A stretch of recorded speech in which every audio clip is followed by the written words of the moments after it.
Hi, Doc! Ayan, ready ka na ba for today's topic? Depende. Mabigat ba yan? Kaya ba ng kape yan? Is there any instances in your life na na-betray ka or napagtaksilan ka? Yeah, oh. By a friend, by a loved one, family, like that. Siguro, nabitray nila ako by being not faithful, loyal to me. Yun yung mga, na-experience ko.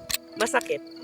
Sobra. I was in denial at first talaga. Parang, sabi ko, hindi niya kayang gawin to sa akin. Diba? I'm a doctor, I'm a chef, I'm like this, I'm like that. So parang nag-doubt ako na kayang gawin sa akin yun. For me, naintindihan ko na kahit gaano ka kaganda, kahit gaano ka pakatalino, kung bebetray ka, ibebetray ka talaga.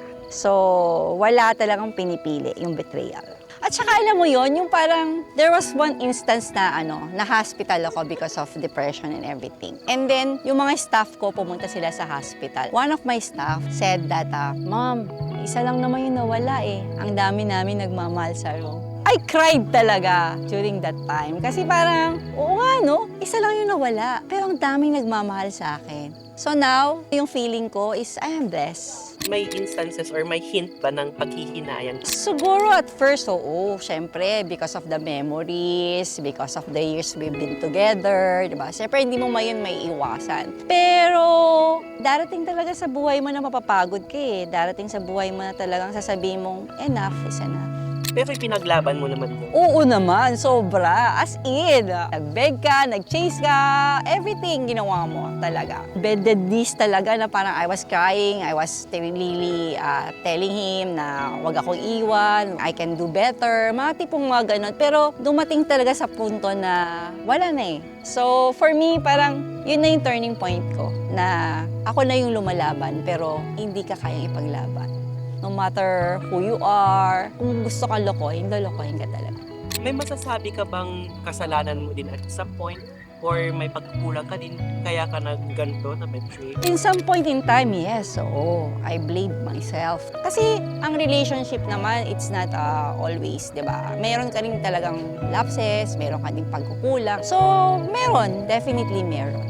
Actually, napakahirap. Talagang, I've been through my lowest point in my life. Parang hindi ko nakilala yung sarili ko. And that was the time na I was seeking help, na I took a lot of retreat, nagpa-personality development pa ako, nagpa-psychologist ako and everything. So, yun, nag-start ako mag-heal.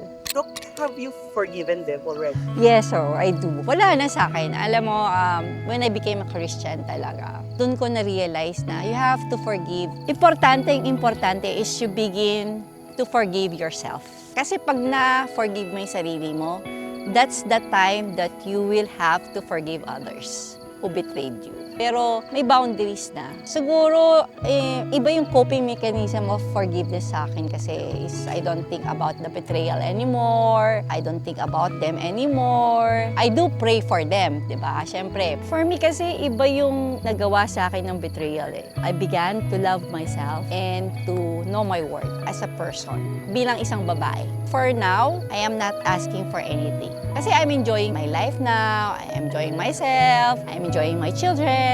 Yun lang enough na sa akin. And I don't need someone to feel that love kasi hindi ko na siya kailangan. If this episode helped you, share it with someone who silently healed. And remember, your scars are proof that you survived. See you at the next episode. Bye!